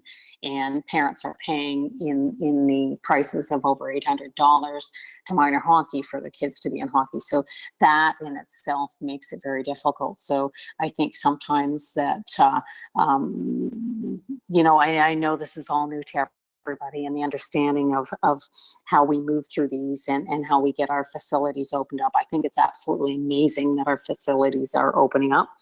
But I think sometimes that, you know, some things maybe need to be thought about a little bit more, especially when it's coming to our very young children that are entering programs within our facilities. So I do thank you, and I look forward to everybody getting through all these glitches, and I'm sure they will.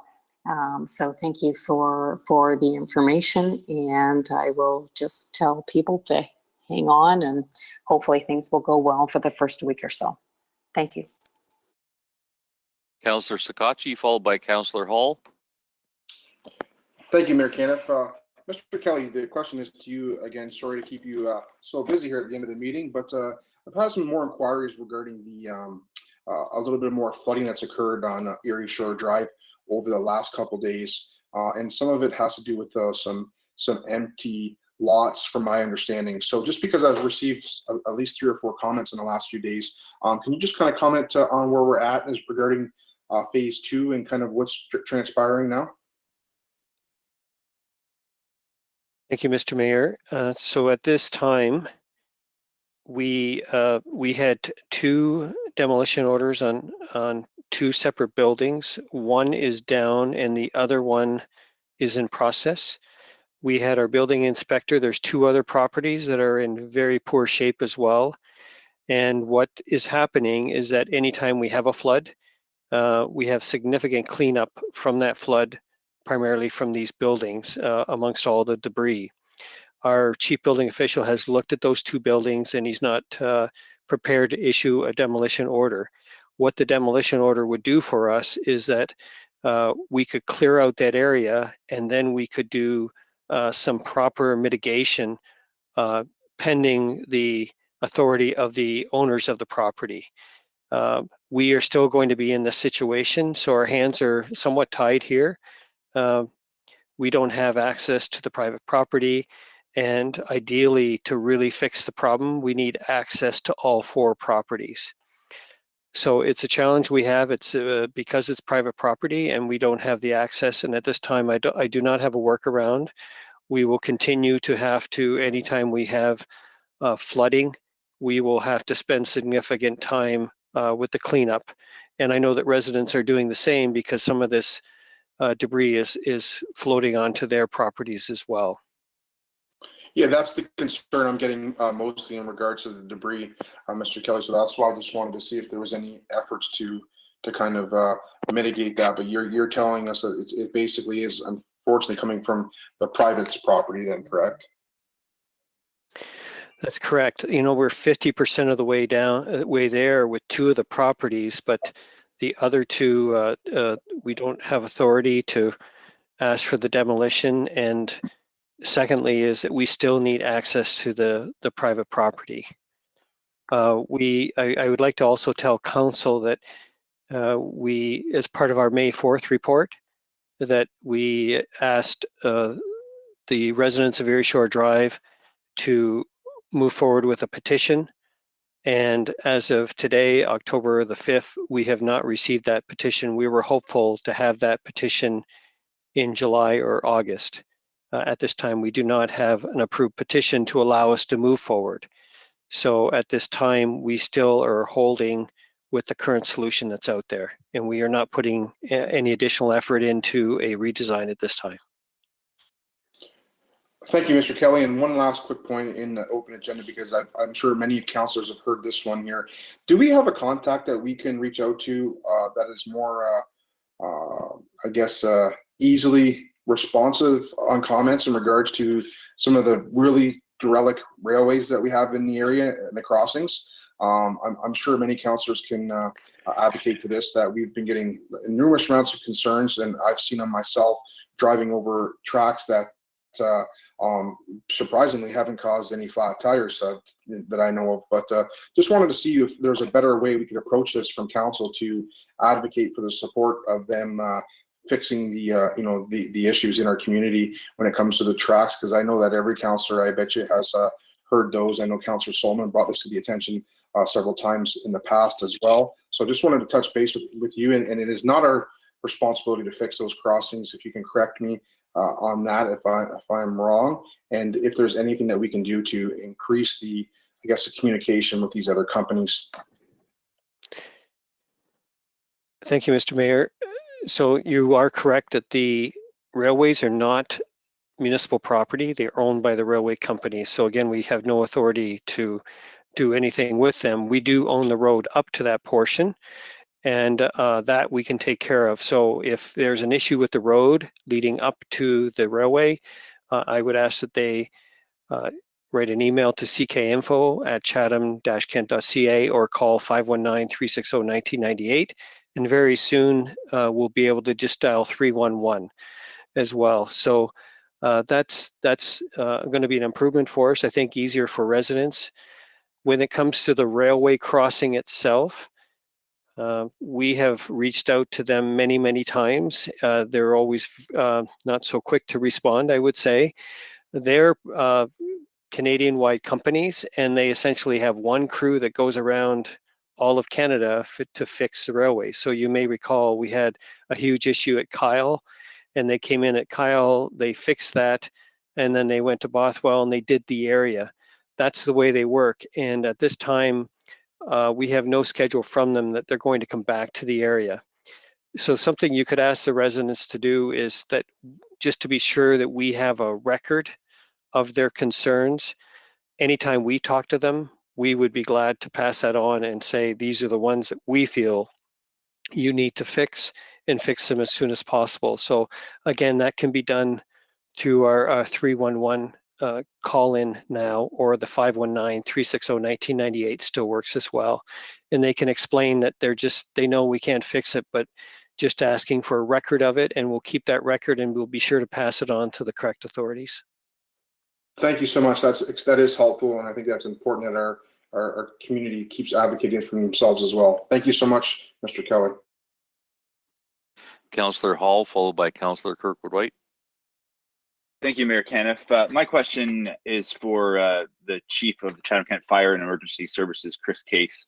I know, Chief, you were in front of council early on in the pandemic, albeit virtually, to discuss tiered medical response and some changes to protocol that needed to happen in case there was an instance where a patient or a caller was COVID positive. Can you address this and just explain how this has gone now that we're several months into the pandemic? Has this been a situation that has come up? And maybe if you can, Chief, just provide a kind of a brief high-level update on emergency services during the pandemic. Thank you. Through you, Mr. Mayor, this is Chris Case, the Fire Chief, and thank you, Councillor Hall. Thank you for the opportunity. I'd like to recognise and acknowledge the hard work and dedication for fire and EMS, who have consistently demonstrated a dedication to their community over the past 7 months. Although it feels like 7 years at times, I have to confess. We're all immensely proud of the teams and how they've responded to this challenge with courage and a resolute determination. So you're correct, back in March at the start of the pandemic, we advised council that in response to a very rapidly changing situation, we had amended the criteria for fire attending medical calls. And if someone was screened during the 911 call as potentially having COVID, fire would not be sent unless EMS specifically requested them to come. And we made that decision with EMS and in consultation with Dr. Colby. And it was a balance of the protection and response based upon the little information we had about COVID, and also the fact that we didn't have the very specific PPE that was required, such as aprons and face shields, which we didn't normally carry. I think I have to recognise the consistent support of Dr. Colby and our heroic public health teams, which we've had throughout the past 7 months. So we continue to review these protocols with fire and EMS officers. And as you'll recall, Council has authorised additional emergency funding to allow for additional supervisory resources with our EMS teams. And their role is to provide leadership and management to provide a safety measure when dealing with these types of calls. So since March, both fire and EMS have been able to increase their awareness based upon changing medical guidance, improve PPE stocks, and get a better understanding as the safest approach to how they should work together on tiered medical requests for service. And fire have dramatically increased PPE stocks due to the work of our administrators, the operational teams working with the municipality under our emergency management framework, and also with the aid of the province. So a continuing operational review process, and we're now at the point where we now include COVID screen positive calls as part of our response to medical calls. We feel that due to the amount of awareness and training and PPE we've got, we are now able to deal with those calls. And this has been done again in conjunction with EMS.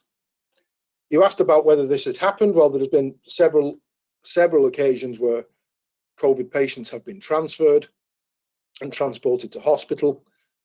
And looking forward towards the next few months, EMS have had a major focus on their infection control procedures, how they respond to hospital calls, and how they disinfect their vehicles after potential contamination to meet the threat that they have when transporting someone who could potentially be suffering with COVID. We saw that during the first 4 weeks of the pandemic, call volumes decreased quite a lot on a weekly average. But after that 4 weeks, we saw the demand for service return to normal. And at times we're seeing projected volumes exceed those projections. So things are back to normal, if not slightly busier. We continue a very strong working relationship with fire and EMS. And the command teams are always finding new synergies to collaborate so that we can give the best service to the public on the front line. In addition to the significant challenges of emergency response, EMS has also played a major role in mobile COVID testing, and they continue to have a really strong partnership with public health and the Chatham-Kent Health Alliance. And the next project on EMS's plan is they're gearing up at the moment to expand the mobile influenza vaccine program so that they're ready to help the community deal with the upcoming influenza season. So that's a very short description of what's happened over the past 7 months, Councillor, and I hope that provides you and Council with the information you need as to what's going on with fire EMS with regards to COVID. Thank you. Thank you very much for that response, Chief Case, and keep up the great work. Thanks for the time, Hannah. Councillor Kirkwood-White.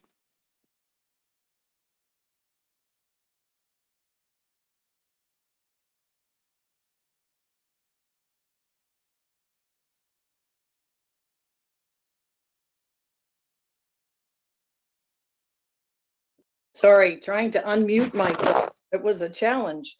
I have 2 quick items. The first has to do with the fact that it's time to vote for the Federation of Canadian Municipalities for the Ontario caucus. So those councillors who are registered to vote can do so before midnight on Wednesday to vote for the candidates that are going to serve in Ontario. And secondly, thanks to Thomas for already providing some information. I am extremely pleased that despite the pandemic, the municipality announced today that the implementation of 311 service in Chatham-Kent effective Wednesday of this week. And I want to thank Kathy Hoffman and Leanne Segrin-Swayze for bringing this service to fruition on target despite the pandemic. So thanks so much.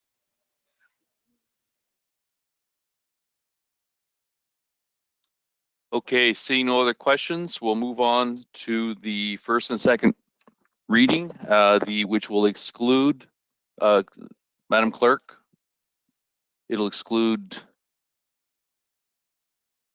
Thank you. Council, we just need to remove the purchasing bylaw from the readings as it was not approved tonight. Okay, Councillor Solomon and Councillor Foss, can I get a motion from you? Get this on the floor.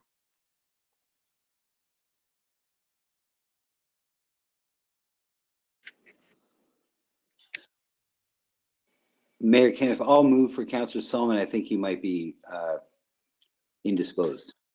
Okay. I'll second that. Okay. Anyone opposed? Motion carried. Third reading. Can I get Councillor Pinson and Councillor Wright to put on the floor, please?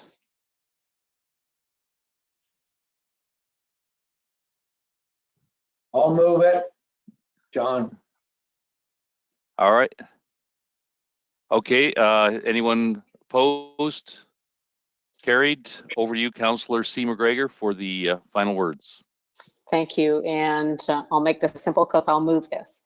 That Chatham-Kent Council adjourn to its next meeting to be held on Monday, October 19th, 2020, and that Chatham-Kent Council authorize itself to meet in closed session on that day to discuss any matters permitted by the Municipal Act. Councillor B. McGregor, can I get you to second that, please? Happy to second it. Anyone opposed? Motion carried. Have a great night, everyone.